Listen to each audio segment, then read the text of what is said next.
माननीय प्रधानमंत्री जी।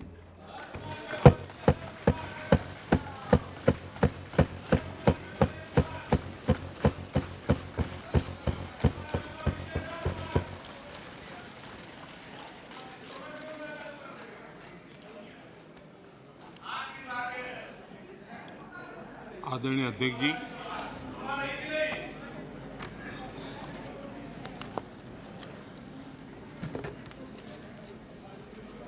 पिछले 3 दिवस से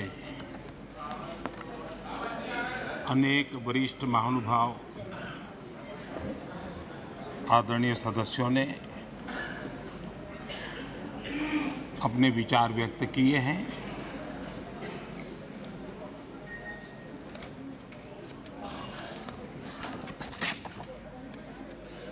करीब सभी के विचार मुझ तक विस्तार से पहुंचे भी हैं। मैंने स्वयं भी कुछ भाषण सुने भी हैं। आदरणीय अध्यक्ष जी, देश की जनता ने हमारी सरकार के प्रति बार बार जो विश्वास जताया है, मैं आज देश के कोटि-कोटि नागरिकों का आभार व्यक्त करने के लिए उपस्थित हुआ हूं।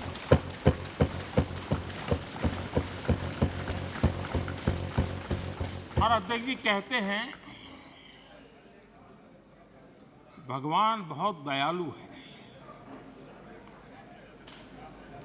और भगवान की मर्जी होती है कि वो किसी न किसी के माध्यम से अपनी इच्छा की पूर्ति करता है, किसी न किसी को माध्यम बनाता है।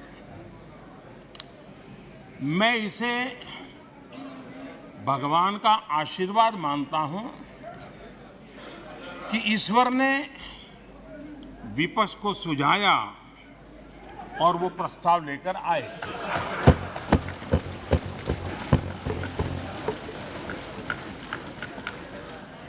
दो 2018 में भी ये ईश्वर का ही आदेश था, जब विपक्ष के मेरे साथी अविश्वास प्रस्ताव लेकर के आए थे। उस समय भी मैंने कहा था कि अविश्वास प्रस्ताव हमारी सरकार का फ्लोर टेस्ट नहीं है। मैंने उस दिन कहा था, बल्कि ये उन्हीं का फ्लोर टेस्ट है। ये मैंने उस दिन भी कहा और हुआ भी वही। जब मतदान हुआ तो विपक्ष के पास जितने वोट थे उतने वोट भी वो जमा नहीं कर पाए थे।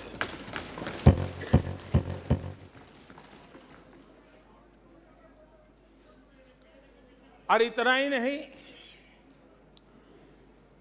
जब हम सब जनता के पास गए तो जनता ने भी पूरी ताकत के साथ इनके लिए नो कॉन्फिडेंस घोषित कर दिया। और चुनाव में एनडीए को भी ज्यादा सीटें मिली और भाजपा को भी ज्यादा सीटें मिली। यानी एक तरह से विपक्ष का अविश्वास प्रस्ताव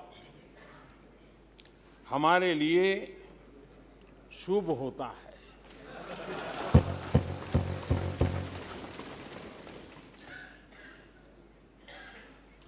और मैं आज देख रहा हूं कि आपने तय कर लिया है कि एनडीए और बीजेपी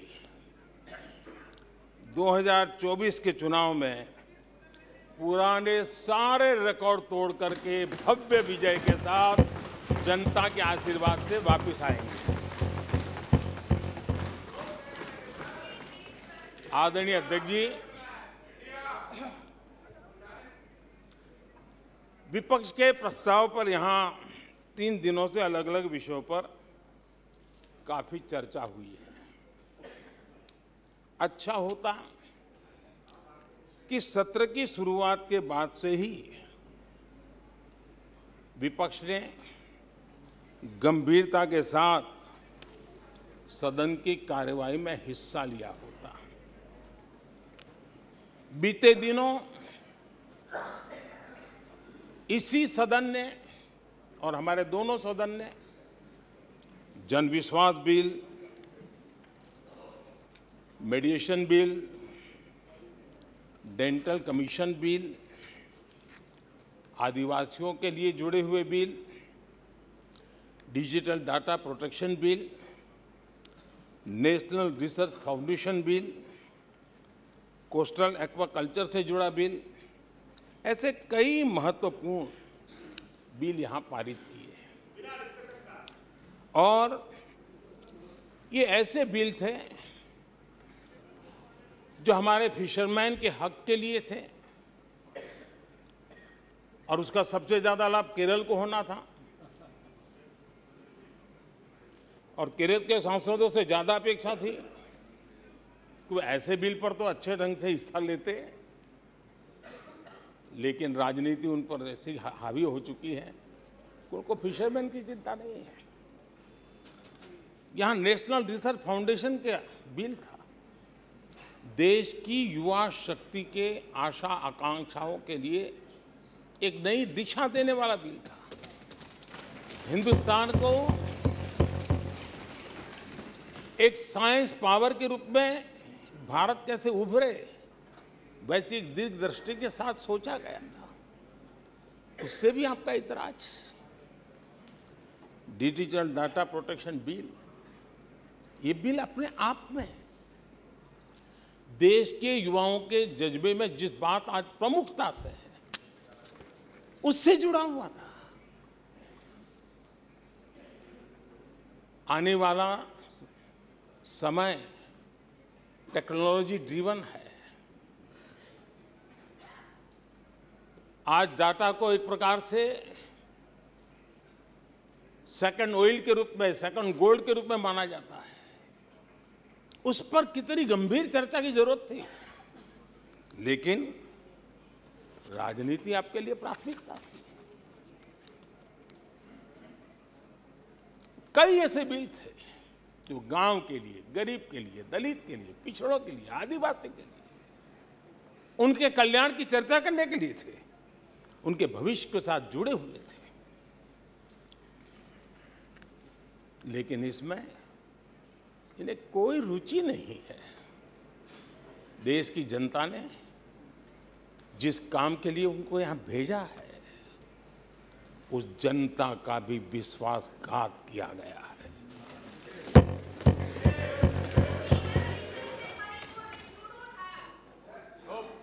विपक्ष के कुछ दलों के लिए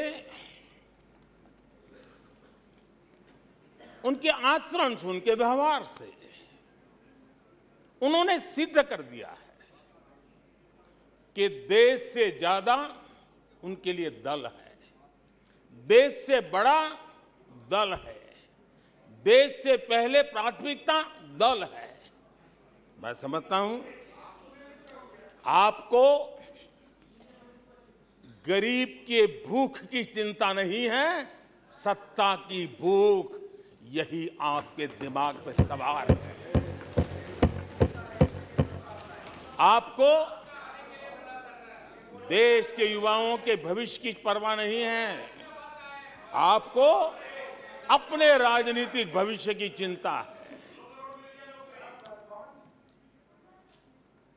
और माननीय अध्यक्ष जी, आप झूठे एक दिन सदन चलने भी दिया, किस काम के लिए?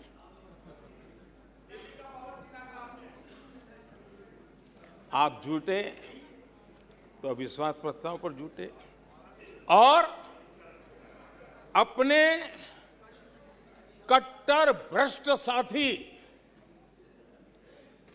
उनकी शर्त पर मजबूर होकर के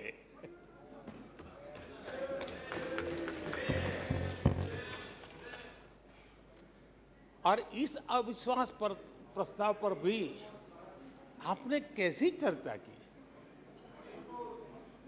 और तो मैं तो देख रहा हूं सोशल मीडिया में आपके दरबारी भी बहुत दुखी है। ये हाल है आपका। और अध्यक्ष जी देखिए, मजा इस डिबेट का कि फील्डिंग विपक्ष ने ऑर्गेनाइज की, लेकिन चौके छक्के यहीं से लगे।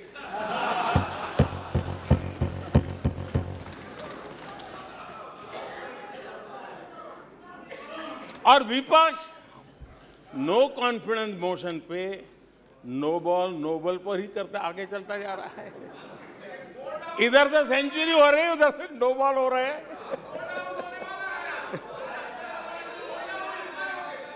अध्यक्ष जी, मैं हमारे विपक्ष के साथियों से यही कहूंगा कि आप तैयारी करके क्यों नहीं आते जी? थोड़ी मेहनत कीजिए। और मैंने 5 साल दिया आपको मेहनत करने के लिए। 18 में कहा था कि 23 में आप आना, जरूर आना। 5 साल भी नहीं कर पाए आप लोग। क्या हाल है आप लोगों का, क्या दारिद्र्य है।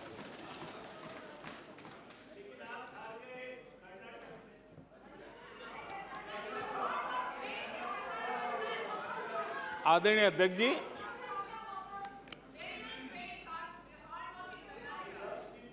विपक्ष के हमारे साथियों को दिखास की, छपास की बहुत इच्छा रहती हो, पर स्वाभाविक है। लेकिन आप ये मत भूलिए कि देश भी आपको देख रहा है। आपके एक एक शब्द को देश गौर से सुन रहा है। लेकिन हर बार देश को आपने निराशा के सिवाय कुछ नहीं दिया है। और विपक्ष के रवैये पर भी मैं कहूंगा, जिनके खुद के बही खाते बिगड़े हुए हैं, जिनके बही खाते खुद के बिगड़े हुए हैं, वो भी हमसे हमारा हिसाब लिए फिरते हैं। माननीय अध्यक्ष जी, इस अविश्वास प्रस्ताव में कुछ चीजें तो ऐसी विचित्र नजर आई जो न पहले कभी सुना है, न देखा है, न कभी कल्पना की है। सबसे बड़े विपक्षी दल के नेता को बोलने की सूची में नाम ही नहीं था। और पिछले उदाहरण देखिए आप। 1999 में वाजपेयी सरकार के खिलाफ अविश्वास प्रस्ताव आया। शरद पवार साहब उस समय नेतृत्व कर रहे थे। उन्होंने डिबेट का नेतृत्व किया। 2003 में अटल जी की सरकार थी। सोनिया जी विपक्ष की नेता थी। उन्होंने लीड ली। उन्होंने विस्तार से अविश्वास प्रस्ताव रखा। 2018 में खड़गे जी थे विपक्ष के नेता। उन्होंने प्रोमिनेंटली विषय को आगे बढ़ाया। लेकिन इस बार अधीर बाबू को क्या हाल हो गया। उनकी पार्टी ने उन्हें बोलने का मौका नहीं दिया। ये तो कल अमित भाई ने बहुत जिम्मेवारी के साथ कहा कि भाई अच्छा नहीं लग रहा है, और आपकी उदारता थी कि उनका समय समाप्त हो गया था तो भी आपने उनको आज मौका दिया। लेकिन गुड़ का गोबर कैसे करना, उसमें ये माहिर है।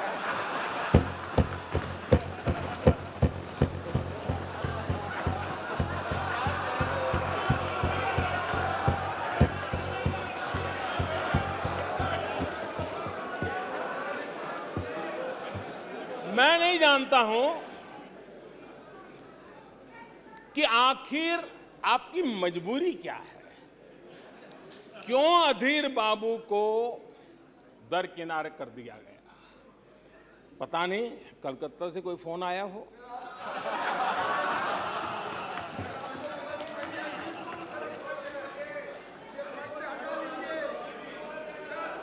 और कांग्रेस बार बार उनका अपमान करती है। कभी चुनावों के नाम पर उन्हें अस्थायी रूप से फ्लोर लीडर से हटा देते हैं। बिट्टू जी,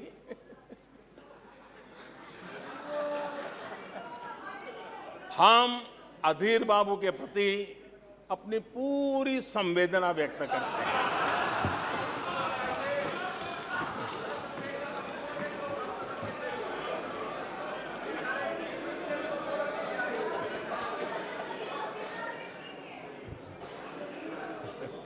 सूरज जी, जरा जोर से हंस लीजिए।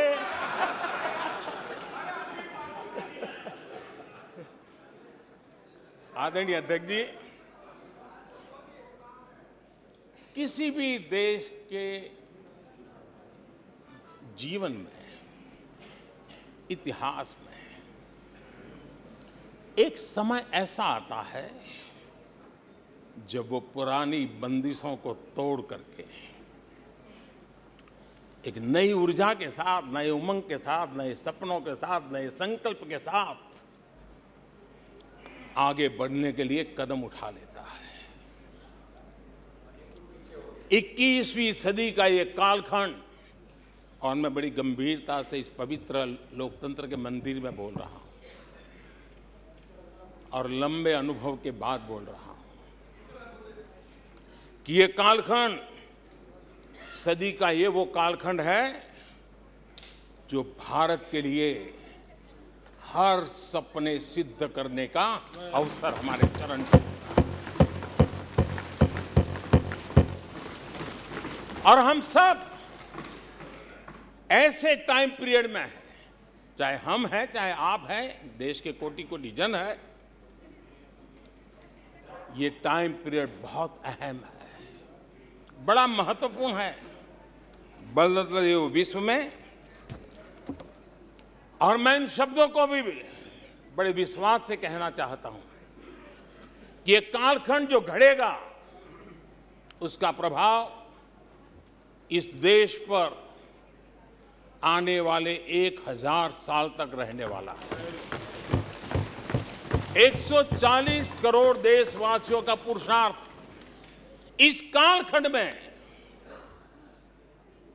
अपने पराक्रम से, अपने पुरुषार्थ से, अपनी शक्ति से, अपने सामर्थ्य से जो करेगा, वो आने वाले 1000 साल की मजबूत नींव रखने वाला है। और इसलिए इस कालखंड में हम सबका बहुत बड़ा दायित्व है, बहुत बड़ी जिम्मेवारी है हमारी। और ऐसे समय हम सबका एक ही फोकस होना चाहिए, देश का विकास, देश के लोगों के सपनों को पूरा करने का संकल्प, और उस संकल्प को सिद्धि तक ले जाने के लिए जी जान से जुट जाना, यही समय की मांग है। 140 करोड़ देशवासी, इन भारतीय समुदाय की सामूहिक ताकत हमें उस ऊंचाई पर पहुंचा सकती है। हमारे देश की युवा पीढ़ी का सामर्थ्य, आज विश्व ने उनका लोहा माना हुआ है। हम उन पे भरोसा करें। ये हमारी युवा पीढ़ी भी जो सपने देख रही हैं, वो सपनों को संकल्प के साथ सिद्धि तक पहुंचाने का सामर्थ्य रखती हैं। और इसलिए माननीय अध्यक्ष जी, 2014 में 30 साल के बाद देश की जनता ने पूर्ण बहुमत की सरकार बनाई और 2019 में भी उस ट्रैक रिकॉर्ड को देख करके उनके सपनों को संजोने का सामर्थ्य कहां है, उनके संकल्पों को सिद्ध करने की ताकत कहां पड़ी है, वो देश भली भांति पहचान गया। और इसीलिए 2019 में फिर एक बार हम सबको सेवा करने का मौका दिया और अधिक मजबूती के साथ दिया। आदरणीय अध्यक्ष जी, इस सदन में बैठे हुए प्रत्येक व्यक्ति की जिम्मेदारी है कि वो भारत के युवाओं के सपनों को, उनकी महत्वाकांक्षाओं को, उनकी आशा अपेक्षा के मुताबिक वो जो काम करना चाहता है उसके लिए हम अवसर दें। सरकार में रहते हुए हमने भी इस दायित्व को निभाने का भरपूर प्रयास किया है। हमने भारत के युवाओं को घोटालों से रहित सरकार दी है।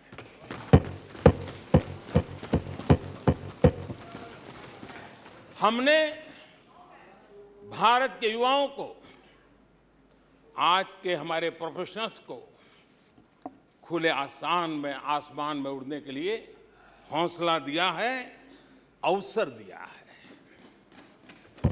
हमने दुनिया में भारत की बिगड़ी हुई साख, उसको भी संभाला है और उसे फिर एक बार नई ऊंचाइयों पर ले गए हैं। अभी भी कुछ लोग कोशिश कर रहे हैं कि दुनिया में हमारी साख को दाग लग जाए, लेकिन दुनिया अब देश को जान चुकी है। दुनिया के भविष्य में भारत किस प्रकार से योगदान दे सकता है, ये विश्व का विश्वास बढ़ता चला जा रहा है। और इस दौरान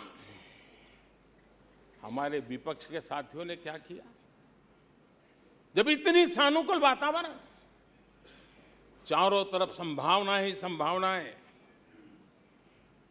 इन्होंने अविश्वास के प्रस्ताव की आड़ में जनता के आत्मविश्वास को तोड़ने की विफल कोशिश की है। आज भारत के युवा रिकॉर्ड संख्या में नए स्टार्टअप लेकर के दुनिया को चकित कर रहे हैं। आज भारत में रिकॉर्ड विदेशी निवेश आ रहा है। आज भारत का एक्सपोर्ट नई बुलंदी को छू रहा है। आज भारत की कोई भी अच्छी बात ये सुन नहीं सकते। यही उनकी अवस्था है। आज गरीब के दिल में अपने सपने पूरा करने का भरोसा पैदा हुआ है।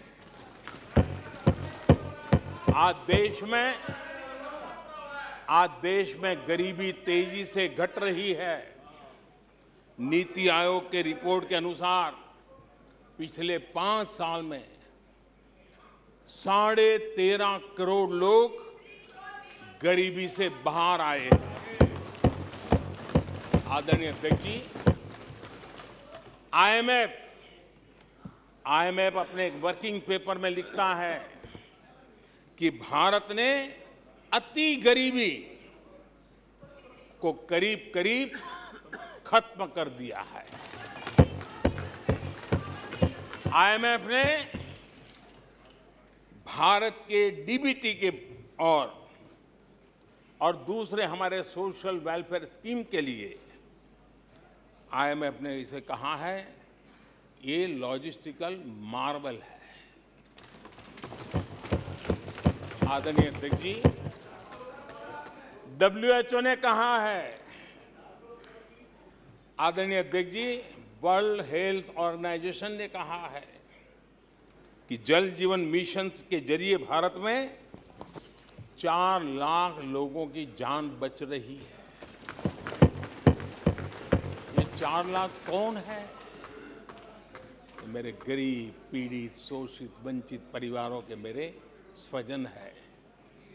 हमारे परिवार के निचले तबके में जिंदगी गुजारने के लिए जो मजबूर हुए, उनके जन हैं। ऐसे 4 लाख लोगों की जान बचने की बात डब्ल्यूएचओ कह रहा है। माननीय अध्यक्ष जी, डब्ल्यूएचओ स्वच्छ भारत अभियान का एनालिसिस करके कहता है कि स्वच्छ भारत अभियान से 3 लाख लोगों को मरने से बचाया गया है। आदरणीय अध्यक्ष जी, भारत स्वच्छ होता है, 3 लाख लोगों की जिंदगी बचती है। 3 लाख है कौन? वही झुग्गी झोपड़ी में जिंदगी जीने के लिए जो मजबूर है, जिनके लिए अनेक कठिनाइयों से गुजारा करना पड़ता है। मेरे गरीब परिवार के लोग हैं, शहरों की बस्तियों में गुजारा करने वाले लोग, गांव में जीने वाले लोग हैं और वंचित तबके के लोग हैं जिनकी जान बची है। यूनिसेफ ने क्या कहा है? यूनिसेफ ने कहा है कि स्वच्छ भारत अभियान के कारण हर साल गरीबों के 50,000 रुपये बच रहे हैं। ये लेकिन भारत की इन उपलब्धियों से कांग्रेस समेत विपक्ष के कुछ लोग दलों को अविश्वास है। जो सच्चाई दुनिया दूर से देख रही है, ये लोग यहां रहते हैं दिखती नहीं है।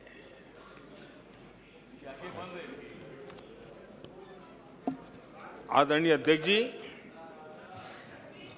अविश्वास और घमंड इनकी रगों में रस बस गया है। वे जनता के विश्वास को कभी देख नहीं पाते हैं। अब ये जो शुतुरमुर्ग अप्रोच है, इसके लिए तो देश क्या कर सकता है? आदरणीय अध्यक्ष जी, जो पुरानी सोच वाले लोग रहते हैं, मैं उस सोच से सहमत नहीं हूं, लेकिन वो कहते हैं कि देखो भाई, जब कुछ शुभ होता है, कुछ मंगल होता है, घर में भी कोई अच्छा होता है, बच्चे भी कोई अच्छे कपड़े पहनता है, जरा साफ सुथरा होता है, तो काला टीका लगा देते हैं। आज देश का जो मंगल हो रहा है चारों तरफ, देश की जो चारों तरफ वाहवाही हो रही है, देश का जो जय जयकार हो रहा है, तो मैं आपका धन्यवाद करता हूं कि काले टीके के रूप में काले कपड़े में निकल के सदन में आकर के आपने इस मंगल को भी सुरक्षित करने का काम किया है। इसके लिए भी मैं आपका धन्यवाद करता हूं।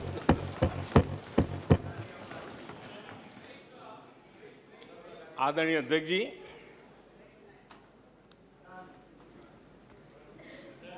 पिछले 3 दिन से भी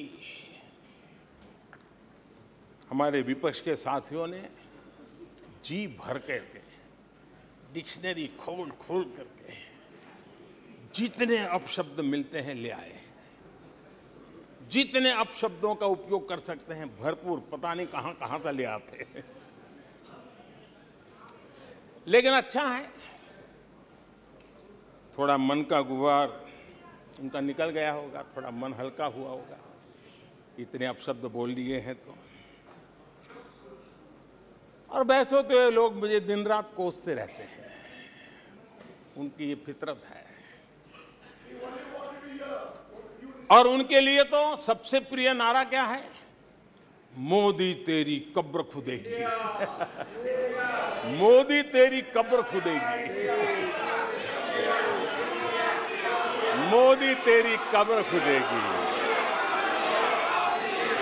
ये इनकी पसंदीदा नारा है। लेकिन मेरे लिए इनकी ये गालियां, ये अपशब्द, ये अलोकतांत्रिक भाषा, मैं उसका भी टॉनिक बना देता हूं।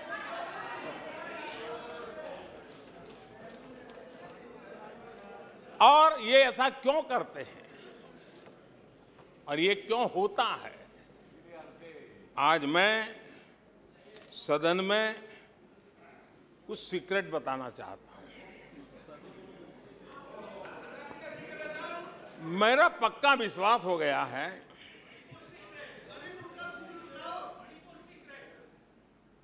कि विपक्ष के लोगों को एक सीक्रेट वरदान मिला हुआ है। हाँ,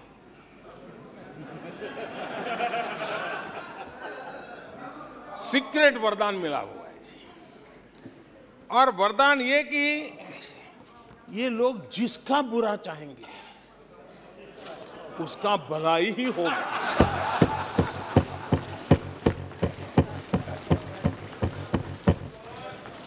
एक उदाहरण तो आप देखिए, मौजूद है। 20 साल हो गए, क्या कुछ नहीं हुआ, क्या कुछ नहीं किया गया, लेकिन भलाई होता गया। तो आपको बड़ा सीक्रेट वरदान है जी। और मैं 3 उदाहरण से ये सीक्रेट वरदान को सिद्ध कर सकता हूं जी। आपको ध्यान होगा कि इन लोगों ने कहा था बैंकिंग सेक्टर के लिए, बैंकिंग सेक्टर डूब जाएगा, बैंकिंग सेक्टर तबाह हो जाएगा, देश खत्म हो जाएगा, देश बर्बाद हो जाएगा, न जाने क्या क्या कहा था। और बड़े बड़े विद्वानों को विदेशों से ले आते थे, उनसे कहलवाते थे, ताकि उनकी बात कोई न माने तो शायद उनकी मान ले। हमारे बैंकों की सेहत को लेकर के भांति भांति की निराशा, अफवाह फैलाने का काम इन्होंने पुरजोश किया। और जब इन्होंने बुरा चाहा बैंकों का, तो हुआ क्या? हमारी public sector banks net profit 2 गुने से ज्यादा हो गया। इन लोगों ने फोन बैंकिंग घोटाले की बात, इसके कारण देश को एनपीए के गंभीर संकट में डुबो दिया था। बीते दिनों की बात हो रही है, लेकिन आज जो उन्होंने एनपीए का अंबर लगा के गए थे, उसको भी पार कर करके हम एक नई ताकत के साथ निकल चुके हैं। और आज सुबह निर्मला जी ने विस्तार से बताया है कि कितना प्रॉफिट हुआ है। दूसरा उदाहरण,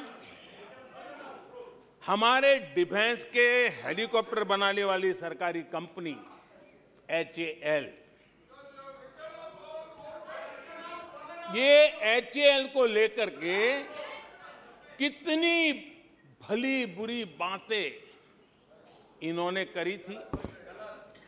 क्या कुछ नहीं कहा गया था HAL के लिए, और इसका दुनिया पे बहुत नुकसान करने वाली भाषा का प्रयोग किया गया था। और HAL तबाह हो गया है, HAL खत्म हो गया है, भारत की डिफेंस इंडस्ट्री खत्म हो चुकी है। ऐसा न जाने क्या क्या कहा गया था HAL के लिए। इतना ही नहीं, जैसे आजकल खेतों में जाकर के वीडियो शूट होता है, मालूम है ना? हाँ, खेतों में जाकर के वीडियो शूट होता है, हाँ। वैसा ही उस समय HAL फैक्ट्री के दरवाजे पर मजदूरों की सभा करके वीडियो शूट करवाया गया था और वहां के कामगारों को भड़काया गया था। अब तुम्हारा कोई भविष्य नहीं है, तुम्हारे बच्चे मरेंगे, भूखे मरेंगे, HAL डूब रहा है। देश की इतनी महत्वपूर्ण इंस्टीट्यूट को इतना बुरा चाहा, इतना बुरा चाहा, इतना बुरा कहा कि वो सीक्रेट आज HAL सफलता की नई बुलंदियों को छू रहा है। HAL ने अपना highest ever highest revenue register किया है। इनके जी भर करके गंभीर आरोप के बावजूद भी वहां के कामदारों को, वहां के कर्मचारियों को उकसाने की भरपूर कोशिश के बावजूद भी आज HAL देश की आन बान शान बन के उठ रहा है। आदरणीय अध्यक्ष जी, जिसका बुरा चाहते हैं वो कैसे आगे बढ़ता है, मैं तीसरा उदाहरण देता हूं। आप जानते हैं LIC के लिए क्या क्या कहा गया था? LIC बर्बाद हो गई, गरीबों के पैसे डूब रहे हैं, गरीब कहां जाएगा, बेचारे ने बड़ी मेहनत से LIC में पैसा डाला है। क्या कहें, जितनी उनकी कल्पना शक्ति थी, जितने उनके दरबारियों ने कागज पकड़ा दिए थे, सारे बोल लेते थे वो, सारे बोल लेते थे। लेकिन आज LIC लगातार मजबूत हो रही है। शेयर मार्केट में रुचि रखने वाले को भी ये गुरु मंत्र है कि जो सरकारी कंपनियों को ये लोग गाली देना, आप उसमें दांव लगा दीजिए साहब, अच्छा ही होने वाला है।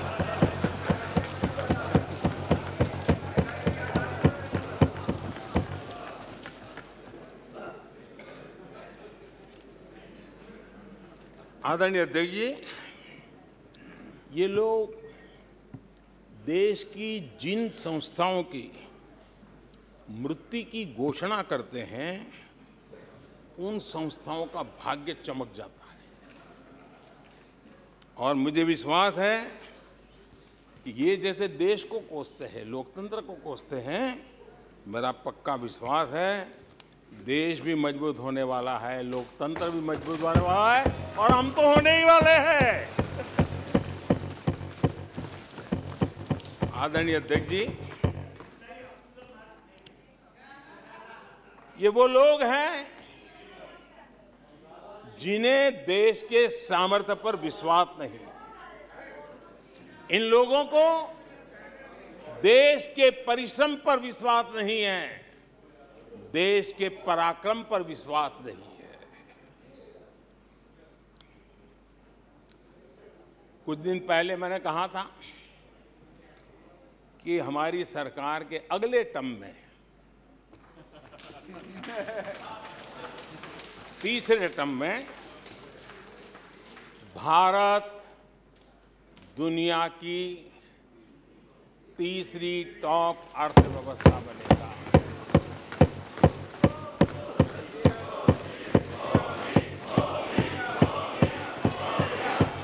आदरणीय अध्यक्ष जी, आदरणीय अध्यक्ष जी, अब देश के भविष्य पर थोड़ा सा भी भरोसा होता जब हम ये क्लेम करते हैं कि हम आने वाले 5 साल में, नए तीसरे टर्म में, हम देश की इकोनॉमी को तीसरे पर लाएंगे। तो एक जिम्मेवार विपक्ष क्या करता? वो सवाल पूछता, अच्छा भाई बताओ, निर्मला जी बताओ कैसे करने वाले हो, अच्छा मोदी जी बताओ कैसे करने वाले हो, आपका रोड मैप बताओ। ऐसा करते। अब ये भी मुझे सिखाना पड़ रहा है। लेकिन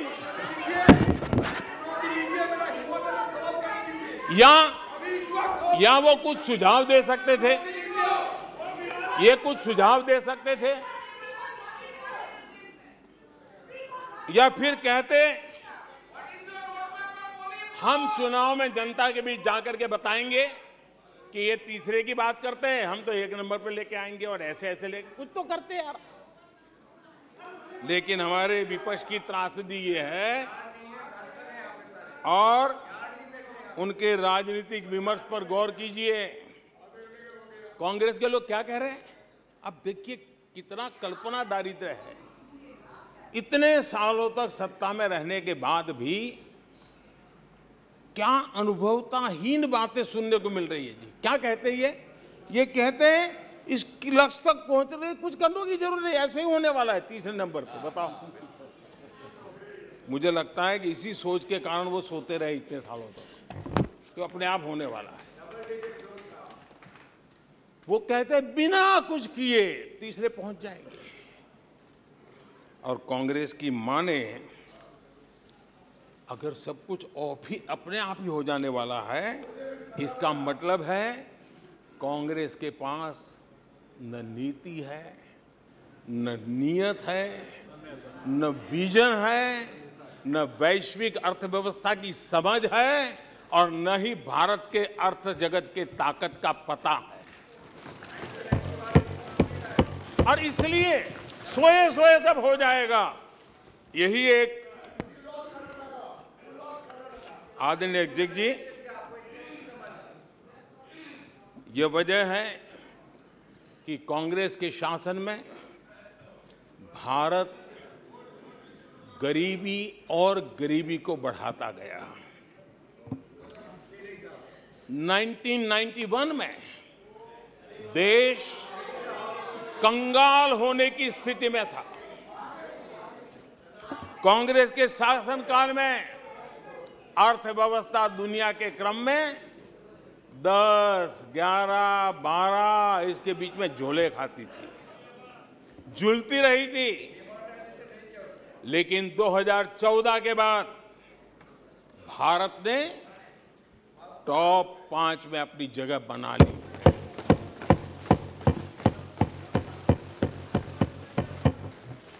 कांग्रेस के लोगों को लगता होगा कि ये कोई जादू से लकड़ी से हुआ है, लेकिन मैं आज सदन को बताना चाहता हूं माननीय अध्यक्ष, रिफॉर्म, परफॉर्म एंड ट्रांसफॉर्म एक निश्चित आयोजन, प्लानिंग और कठोर परिश्रम की पराकाष्ठा, और इसी की वजह से आज देश इस मुकाम पर पहुंचा है। और ये प्लानिंग और परिश्रम की निरंतरता बनी रहेगी। आवश्यकता अनुसार उसमें नए रिफॉर्म होंगे और परफॉर्मेंस के लिए पूरी तरह ताकत को लगाया जाएगा, और परिणाम ये होगी कि हम तीसरे नंबर पर पहुंच के रहेंगे। आदरणीय अध्यक्ष जी, देश का विश्वास मैं शब्दों में भी प्रकट करना चाहता हूं, और देश का विश्वास है कि 2028 में आप जब अविश्वास प्रस्ताव लेके आएंगे, तब ये देश पहले 3 में होगा। ये देश का विश्वास है।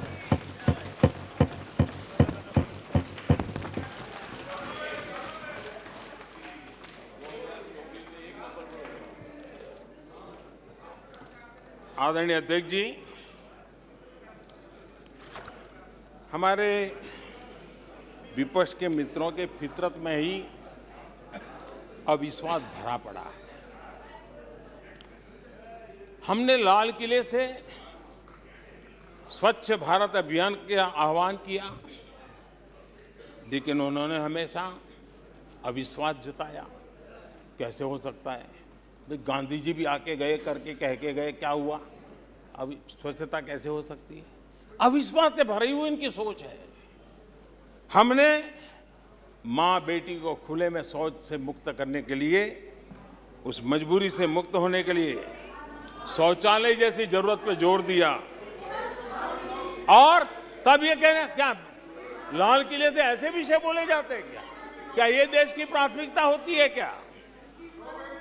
हमने जब जनधन खाते खोलने की बात की, तब भी यही बात निराशा की। क्या होता है जनधन खाता? उनके हाथ में पैसे कहाँ है? उनका जेब में क्या पड़ा है? क्या लेके आएंगे? क्या करेंगे? हमने योग की बात की, हमने आयुर्वेद की बात की, हमने उसको बढ़ावा देने की बात की, तो उसका भी मखौल उड़ाया गया। हमने स्टार्टअप इंडिया की चर्चा की, तो उन्होंने उसके लिए भी निराशा फैलाई। स्टार्टअप तो कुछ हो ही नहीं सकता है। हमने डिजिटल इंडिया की बात कही, तो बड़े बड़े विद्वान लोगों ने क्या भाषण किए। हिंदुस्तान के लोग तो अनपढ़ है, हिंदुस्तान के मोबाइल चलाना भी नहीं आता है, हिंदुस्तान के लोग कहां से डिजिटल करेंगे।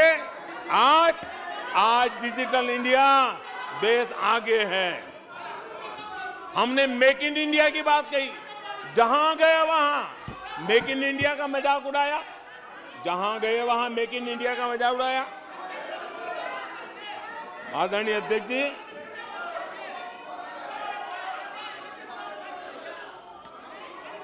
कांग्रेस पार्टी और उनके दोस्तों का इतिहास रहा है कि उन्हें भारत पर, भारत के सामर्थ्य पर कभी भी भरोसा नहीं रहा है। भाषण पूरा नहीं हुआ, आदरणीय अध्यक्ष जी, हाँ। और ये विश्वास किस पर करते थे? मैं जरा आज सदन को याद दिलाना चाहता हूं। पाकिस्तान सीमा पर हमले करता था।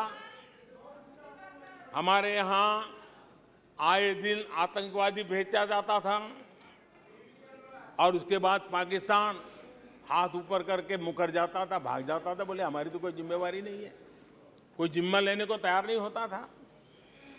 और इनका पाकिस्तान से ऐसा प्रेम था कि वो तुरंत पाकिस्तान की बातों पर विश्वास कर लेते थे। पाकिस्तान कहता था कि आतंकी हमले होते रहेंगे और बातचीत भी होती रहेगी। इन्हें यहां तक कहते भाई पाकिस्तान कह रहा है तो सही कहता होगा, ये इनकी सोच रही है। कश्मीर आतंकवाद की आग में दिन रात सुलग रहा था, जलता था, लेकिन कांग्रेस सरकार का काम कश्मीर के आम नागरिकों पर विश्वास नहीं था। वे विश्वास करते थे हुर्रियत पर, वे विश्वास करते थे अलगाववादियों के पर, वे विश्वास उन लोगों पर करते थे जो पाकिस्तान का झंडा लेकर के चलते थे। भारत ने आतंकवाद पर सर्जिकल स्ट्राइक किया, भारत ने एयर स्ट्राइक किया। इनको भारत की सेना पर भरोसा नहीं था, उनको दुश्मन के दावों पर भरोसा था। ये इनकी प्रवृत्ति थी। अध्यक्ष महोदय, आज दुनिया में कोई भी भारत के लिए अपशब्द बोलता है तो इन्हें उस पर तुरंत विश्वास हो जाता है, तुरंत उसको कैच कर लेते हैं। ऐसा मैग्नेटिक पावर है कि भारत खिलाफ हर चीजें वो तुरंत पकड़ लेते हैं। जैसे कोई विदेशी एजेंसी कहती है कि भूखमरी का सामना कर रहा कई देश भारत से बेहतर है, ऐसा झूठी बात आएगी तो भी पकड़ लेते और हिंदुस्तान में प्रचार करना शुरू कर देते, प्रेस कॉन्फ्रेंस कर देते हैं। भारत को बदनाम करने में क्या मजा आता है। दुनिया में कोई भी ऐसी बेतुकी बातों को मिट्टी के ढेले जैसी जिसकी कीमत ना हो, ऐसी बातों को तवज्जो देना ये कांग्रेस की फितरत रही है और तुरंत उसका भारत में एम्पलीफाई करना, प्रचार करना पूरी कोशिश टीम लग जाती है। कोरोना में की महामारी आई, भारत के वैज्ञानिकों ने मेड इन इंडिया वैक्सीन बनाया। उन्हें भारत के वैक्सीन पर भरोसा नहीं, उनको भारत के वैक्सीन पर भरोसा नहीं, विदेशी वैक्सीन पर भरोसा, ये इनकी सोच रही। आदरणीय अध्यक्ष जी,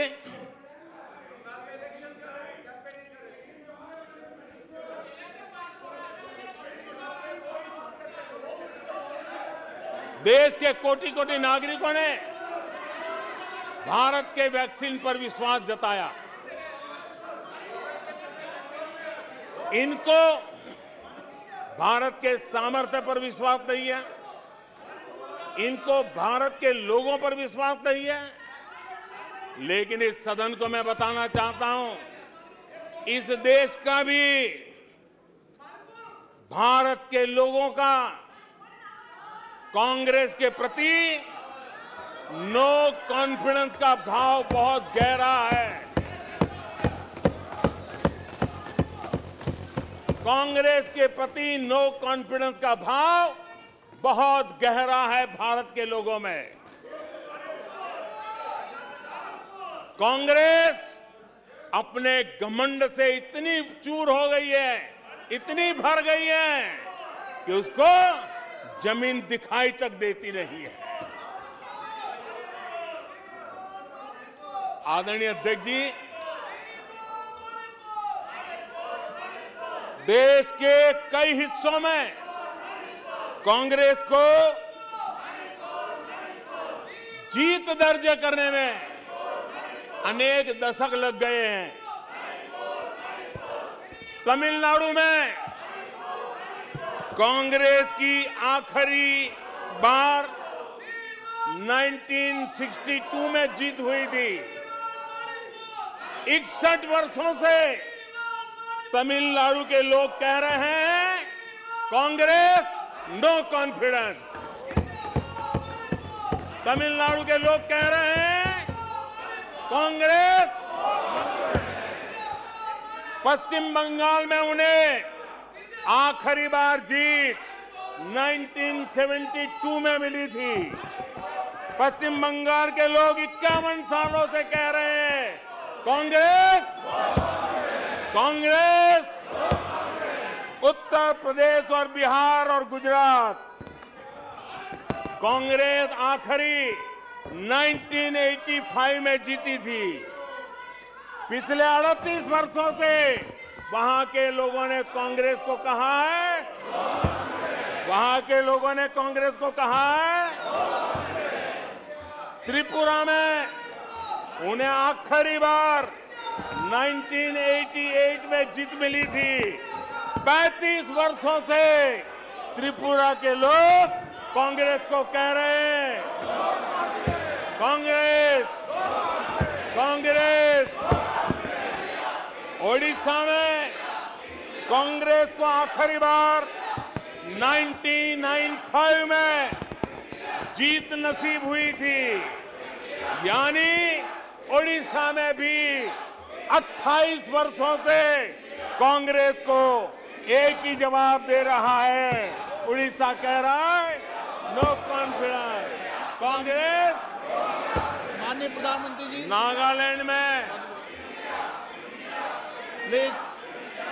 सभा की अनुमति हो तो सभा की कार्रवाई इस विषय की समाप्ति तक बढ़ाई जाती है। माननीय सदस्यगण, मैंने पहले भी आग्रह किया था कि नारेबाजी नहीं करेंगे और आप सबने सहमति दी थी। नारेबाजी नहीं करेंगे, न इधर से करेंगे ना उधर से करेंगे, नहीं करेंगे दोनों तरफ से नारेबाजी। नो, इधर से भी नहीं करेंगे उधर से भी नारेबाजी। प्लीज, आपने खुद ने व्यवस्था दी थी, नारेबाजी नहीं करेंगे सदन में, नहीं करने किधर से भी नहीं करेंगे। माननीय प्रधानमंत्री जी,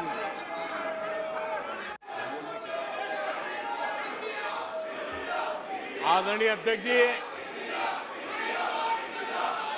नागालैंड में कांग्रेस की आखिरी जीत 1988 में हुई थी। यहां के लोग भी 25 वर्षों से कह रहे हैं कांग्रेस कांग्रेस। दिल्ली, आंध्र प्रदेश और पश्चिम बंगाल में तो एक भी विधायक खाते में नहीं है। जनता ने कांग्रेस के प्रति बार बार नो कॉन्फिडेंस घोषित किया है। आदरणीय अध्यक्ष जी, मैं आज इस मौके पर ये आपके काम की बात बताता हूं, आपके काम की बात बताता हूं, आपकी भलाई के लिए बोल रहा हूं, आपकी भलाई के लिए बोल रहा हूं।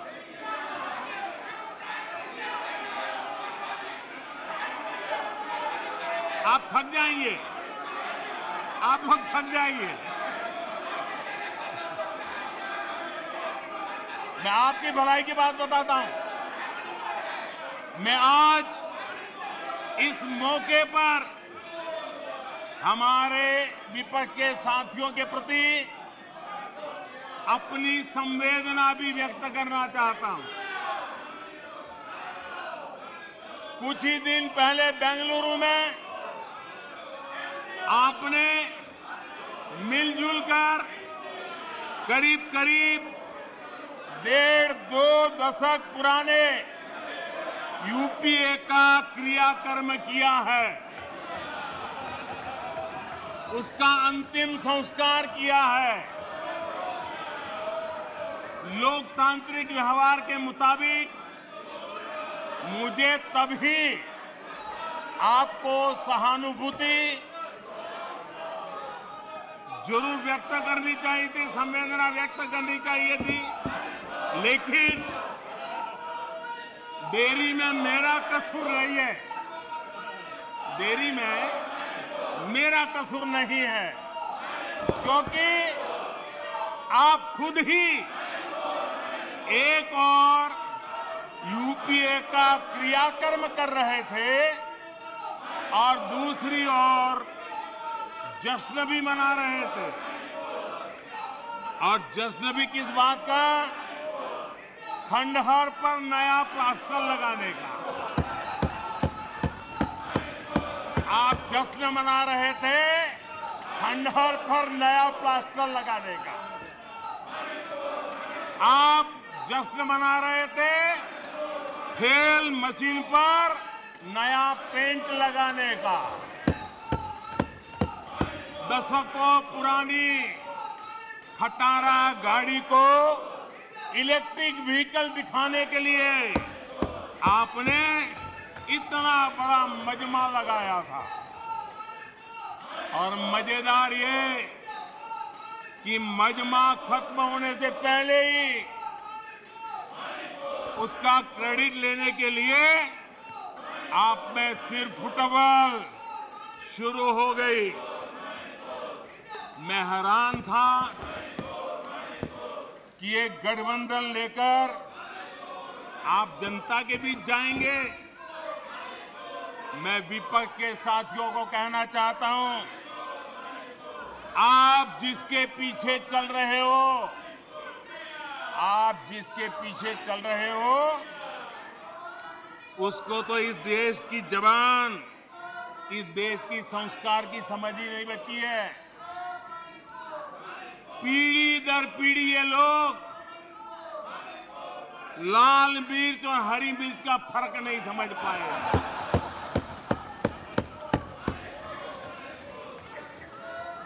लेकिन आप में से कई साथियों को मैं जानता हूं। आप सबको भारतीय मानस को जानने वाले लोग, आप लोग भारत के मिजाज को पहचानने वाले लोग हैं। वेश बदलकर धोखा देने की कोशिश करने वालों की हकीकत सामने आ ही जाती है।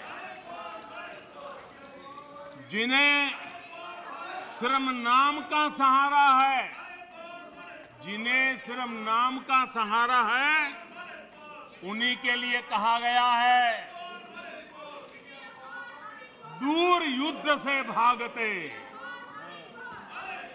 दूर युद्ध से भागते, नाम रखा रणधीर।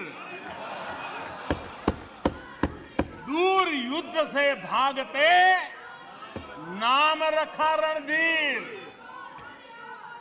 भाग्य चंद की आज तक, भाग्य चंद की आज तक सोई है तकदीर।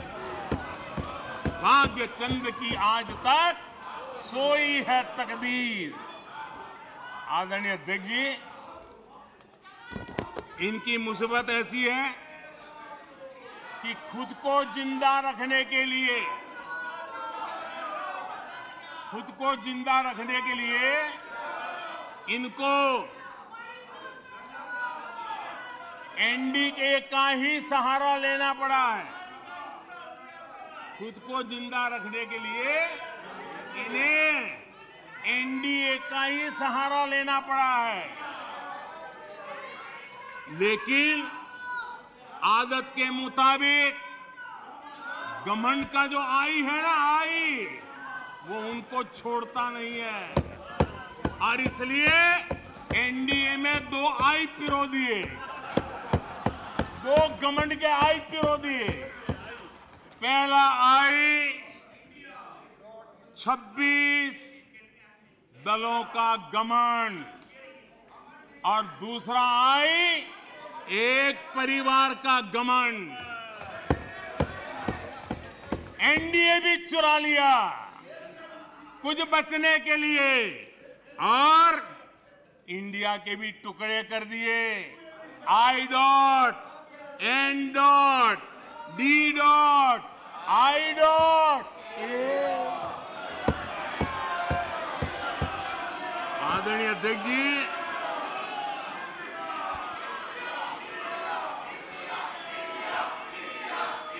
जरा हमारे डीएमके के भाई सुन ले, जरा कांग्रेस के लोग भी सुन ले।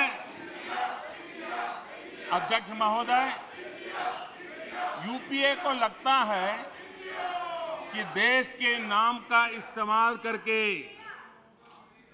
अपनी विश्वसनीयता बढ़ाई जा सकती है, लेकिन कांग्रेस के सहयोगी दल, कांग्रेस के अटूट साथी तमिलनाडु सरकार में एक मंत्री 2 दिन पहले ही ये कहा है, तमिलनाडु सरकार के एक मंत्री ने कहा है इंडिया उनके लिए कोई मायने नहीं रखता, इंडिया उनके लिए कोई मायने नहीं रखता। उनके मुताबिक तमिलनाडु तो भारत में है ही नहीं। आदरणीय अध्यक्ष जी, आज मैं गर्व के साथ कहना चाहता हूं, तमिलनाडु वो प्रदेश है, तमिलनाडु वो प्रदेश है जहां हमेशा देशभक्ति की धाराएं निकली है। तमिलनाडु वो प्रदेश है जहां हमेशा देशभक्ति की धाराएं निकली है। जिस राज्य ने हमें राजा जी दिए, जिस राज्य ने हमें कामराज दिए, जिस राज्य ने हमें एमजीआर दिए, जिस राज्य ने हमें अब्दुल कलाम दिए, आज उस तमिलनाडु से स्वर सुनाई दे रहे हैं। आदरणीय अध्यक्ष जी, जब आपके अलायंस अंदर ही अंदर ऐसे लोग हो जो अपने देश के अस्तित्व को नकारते हो, तो आपकी गाड़ी कहां जाकर के रुकेगी? जरा आत्मचिंतन करने का मौका मिले और आत्मा बचाओ तो जरूर करिएगा। आदरणीय अध्यक्ष जी, आदरणीय अध्यक्ष जी, नाम को लेकर उनका ये चश्मा आज का नहीं है। नाम को लेकर ये जो मोह है ना, वो उनका आज का नहीं है, ये दशकों पुराना चश्मा है।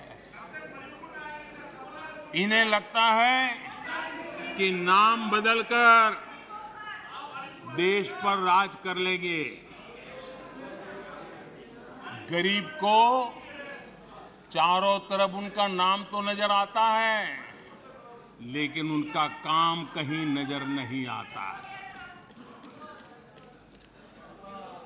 अस्पतालों में नाम उनके हैं, इलाज नहीं है। शैक्षणिक संस्थाएं नाम लटक रहे हैं। सड़कों हो, पार्क हो, उनका नाम। गरीब कल्याण की योजनाओं पर उनका नाम, खेल पुरस्कारों पर उनका नाम, एयरपोर्ट पर उनका नाम, म्यूजियम पर उनका नाम।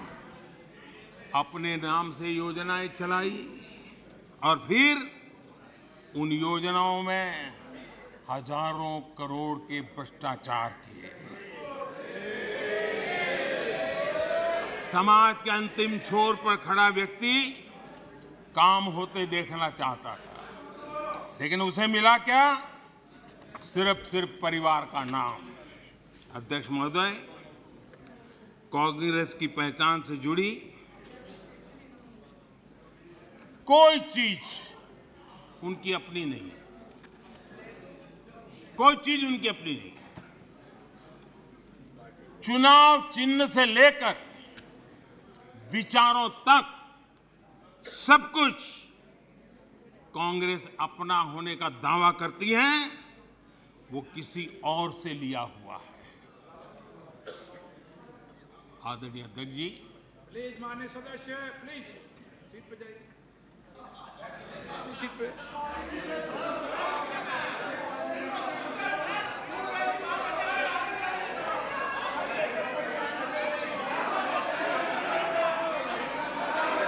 अपनी कमियों को ढकने के लिए चुनाव चिन्ह और विचारों को भी चुरा लिया। फिर भी जो बदलाव हुए हैं उसमें पार्टी का घमंड ही दिखता है। ये भी दिखता है कि 2014 से वो किस तरह डिनायल के मोड में है। पार्टी के संस्थापक कौन? ए.ओ. ह्यूम एक विदेशी थे जिन्होंने पार्टी बनाई।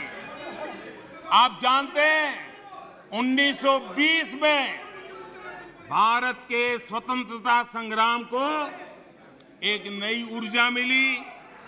1920 में एक नया ध्वज मिला और देश ने उस ध्वज को अपना लिया।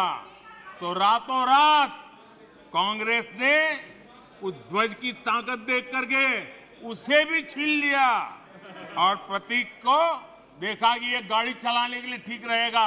1920 से खेल चल रहा है और उनको लगा कि तिरंगा झंडा देखेंगे तो लोग देखेंगे उनकी बात हो रही है। ये उन्होंने खेल किया। वोटरों को बुलाने के लिए गांधी नाम भी हर बार वो भी चुरा लिया। कांग्रेस के चुनाव चिन्ह देखिए, 2 बैल, गाय बछड़ा और फिर हाथ का पंजा। ये सारे उनके कारनामे उनकी हर प्रकार की मनोवृत्ति का प्रतिबिंब करता है, उसको प्रकट करते हैं और ये साफ दिखाता है कि सब कुछ एक परिवार के हाथों में सब केंद्रित हो चुका है। आदरणीय अध्यक्ष जी, ये इंडिया गठबंधन नहीं है, ये इंडिया गठबंधन नहीं है, एक घमंडिया गठबंधन है। ये इंडिया गठबंधन नहीं है, घमंडिया गठबंधन है। और इसकी बारात में हर कोई दूल्हा बनना चाहता है, सबको प्रधानमंत्री बनना है।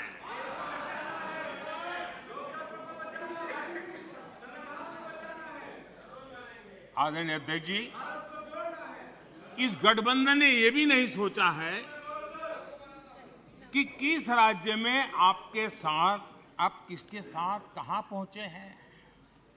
पश्चिम बंगाल में आप टीएमसी और कम्युनिस्ट पार्टी के खिलाफ है और दिल्ली में एक साथ है।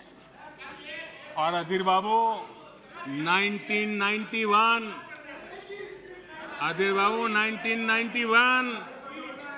पश्चिम बंगाल विधानसभा का चुनाव इन्हीं कम्युनिस्ट पार्टी ने अधीर बाबू साथ क्या व्यवहार किया था वो आज भी इतिहास में दर्ज है। खैर 1991 की बात तो पुरानी है। पिछले साल केरला के वायनाड में जिन लोगों ने कांग्रेस के कार्यालय में तोड़फोड़ की, ये लोग उनके साथ दोस्ती करके बैठे हैं। बाहर से तो अपना लेबल बदल सकते हैं, लेकिन पुराने पापों का क्या होगा, ये आए पाप आपको लेके डूबेंगे।